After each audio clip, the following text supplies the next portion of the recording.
إن الحمد لله نحمده ونستعينه ونستغفره ونعوذ بالله من شرور أنفسنا ومن سيئات أعمالنا من يهده الله فلا مضل له ومن يضلله فلا هادي له وأشهد أن لا إله إلا الله وحده لا شريك له وأشهد أن محمدا عبده ورسوله فصلوات الله عليه وسلامه وعلى آله وأصحابه ومن سار على نهجه إلى يوم الدين.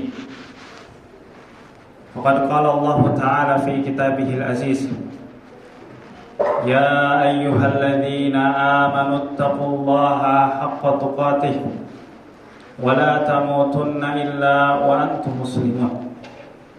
وقال: يا أيها الناس اتقوا ربكم الذي خلقكم من نفس واحدة وخلق منها زوجها وبث منهما رجالا كثيرا ونساء واتقوا الله الذي تساءلون به والأرحام إن الله كان عليكم رقيبا. وقال: يا أيها الذين آمنوا اتقوا الله وقولوا قولا سديدا يصلح لكم أعمالكم ويغفر لكم ذنوبكم ومن يطع الله ورسوله فقد فاز فوزا عظيما. أما بعد فإن أصدق الحديث كتاب الله خير الهدي هدي محمد صلى الله عليه وسلم وشر الأمور محدثاتها فإن كل محدثة بدعة وكل بدعة ضلالة وكل ضلالة في النار. Para jamaah kaum muslimin rahimani wa rahimakumullah, salah satu diwasiatkan oleh Nabi kita Muhammad sallallahu alaihi wasallam adalah pesan takwa, wasiat takwa, di mana Nabi sallallahu alaihi wasallam mewasiatkan kepada kita, ittaqillaha haitsu ma kunt. Bertakwalah kamu kepada Allah di mana saja kamu berada, di masjid ataupun di rumah ataupun di jalan ataupun sedang beramai-ramai dengan orang yang lainnya ataupun sedang bersendirian. Hendaknya kita selalu bertakwa kepada Allah Subhanahu wa taala. Para jamaah rahimani wa rahimakumullah, ada dua hal yang Nabi sallallahu alaihi wasallam berlindung darinya, dan ini selalu Nabi SAW ulang dalam khutbatul hajah. Kata Nabi SAW, Nabi berdoa, wa na'udzu billahi min syururi anfusina. Ini yang pertama, kami berlindung kepada Allah Subhanahu wa taala dari buruknya jiwa. Yang kedua, wa min sayyiati a'malina, juga dari buruknya amalan. Dari dua hal ini maka terjadilah keburukan-keburukan, asyurur, terjadi di hadapan manusia atau pada diri manusia. Karena keburukan itu awalnya dari syarrun nafs, keburukan jiwa. Dalam jiwa manusia itu ada keburukan. Lalu ketika jiwanya buruk, maka amalannya akan buruk. Makanya Nabi SAW itu berlindung pada pertama kali dari buruknya jiwa. Karena buruknya jiwa akan berakibat dengan buruknya amal, buruknya perbuatan. Berkaitan dengan an-nafs, dengan jiwa. Allah Subhanahu wa taala di dalam Al-Qur'an itu mengulang-ulang kata ini. Setidaknya ada 3 lafaz yang diulang oleh Allah Subhanahu wa taala di dalam Al-Qur'an. Yang pertama dengan kata an-nafs dalam bentuk tunggal mufrad. Yang kedua dalam bentuk jamak taksir nufus, atau dalam bentuk jamak yang lainnya anfus. Nah, Allah ulang ini lebih dari puluhan kali, menandakan kepada kita semua bahwasannya Islam, Allah Subhanahu wa taala pencipta kita, itu ingin kita peduli perkara jiwa ini. Karena kalau jiwa kita buruk, maka semuanya akan buruk. Salah satunya disebutkan oleh Allah Subhanahu wa taala dalam surat Asy-Syams. Allah katakan wa nafsin wa ma sawwaha, dan demi jiwa dan penyempurnaannya. Lalu kata Allah falhamaha fujuraha wa taqwaha. Lalu setelah kami menciptakan jiwa tersebut, Allah bersumpah dengan jiwa ini, maka kami ilhamkan, kami berikan wahyu kepada jiwa tersebut. Yang pertama adalah fujurah, hal yang berbau dengan maksiat, kriminal, kejahatan, keburukan ada pada jiwa. Yang kedua, wattaqwa, dan juga ketakwaan kepada Allah, kebaikan, segala macam bentuk kebaikan dan ketakwaan Allah ilhamkan pada jiwa kita. Maka kata Allah Subhanahu wa taala, qad aflaha man zakkaha, dan sungguh beruntung orang yang menyucikan jiwanya. Mencucikan jiwanya dengan tauhid kepada Allah Subhanahu wa taala, dengan dia menuntut ilmu yang bermanfaat bagi jiwanya, dan dia melakukan ibadah semata-mata karena Allah Subhanahu wa taala dan menambahnya dengan nafilah, ibadah-ibadah yang sunnah. Dan juga sebaliknya, Allah Subhanahu wa taala mengatakan wa qad khaba man dassaha, dan sungguh merugi dan akan menyesal orang-orang yang mengotori jiwanya tersebut. Karena kotornya jiwa, penyakit yang ada dalam jiwa manusia itu akan berpengaruh kepada perbuatan, tingkah laku, karakter, adab dan lain sebagainya. Dalam Al-Quran, dalam surat Ali Imran, Allah Subhanahu wa taala berfirman, yauma tajidu kullu nafsin ma 'amilat min khairin muhdhar wa ma 'amilat min su'. Pada hari itu hari kiamat, di mana setiap jiwa itu akan mendapati di depan matanya apa yang ia perbuat dari amalan baiknya itu hadir, nampak, rinci, semua tercatat oleh Allah Subhanahu wa taala. Dan juga jiwa tersebut akan mendapatkan apa yang dia amalkan, perbuatkan dari hal-hal yang buruk. Allah Subhanahu wa taala di dalam ayat ini Allah tidak menggunakan kullu mri'in, setiap orang, tidak. Allah tidak mengatakan kullu syakhsin, kullu rajulin, tidak. Allah tidak mengatakan dengan kata-kata yang lainnya. Kan tapi Allah katakan kullu nafsin, setiap jiwa.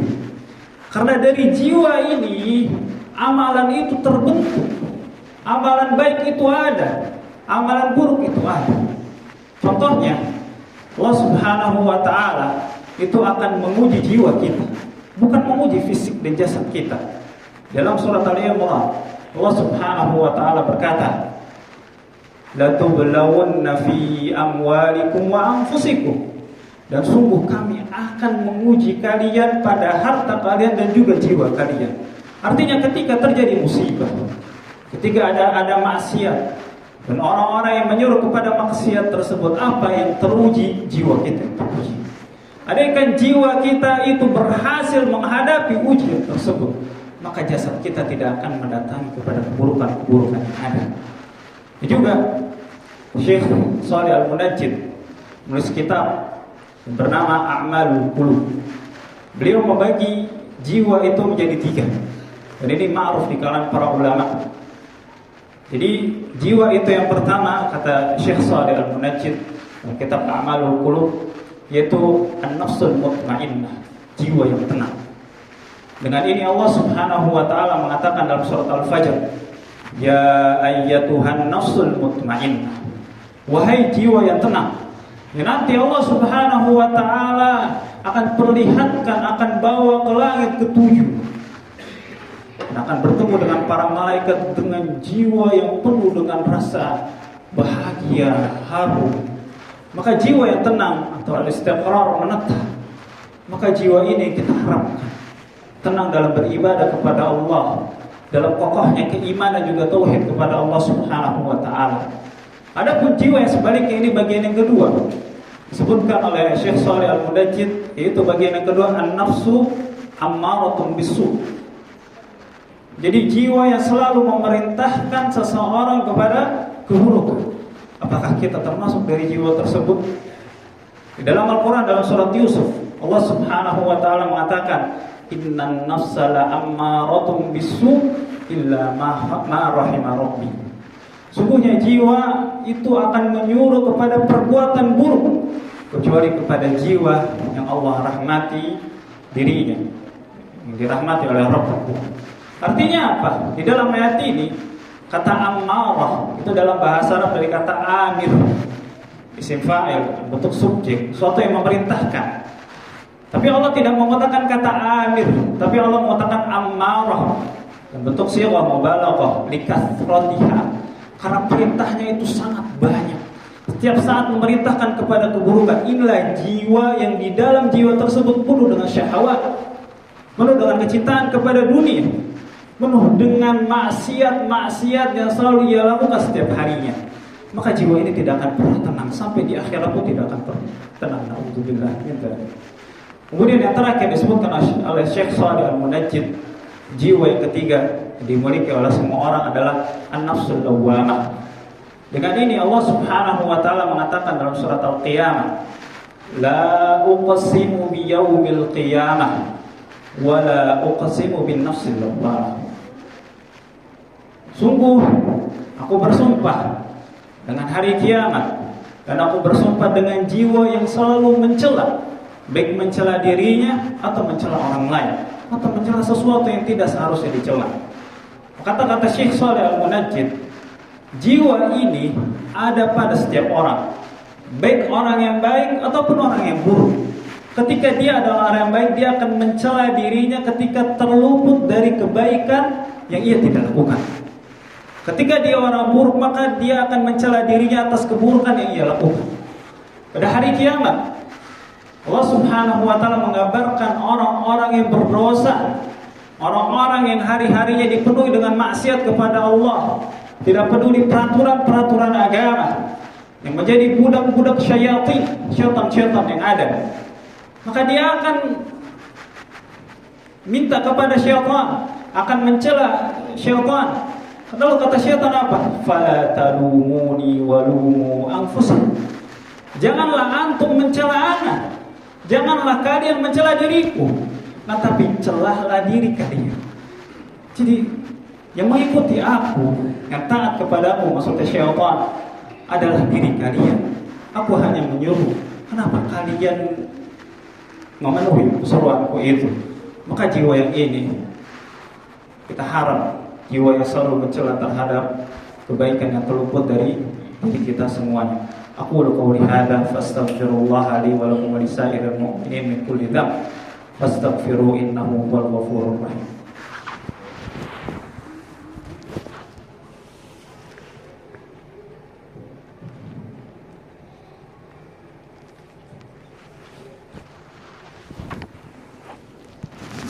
Alhamdulillahi wa kafa, wassalatu wassalamu ala nabiyyina wa rasulina al-mustafa wa ala alihi wa ashabihi ahli sidqi wal wafa.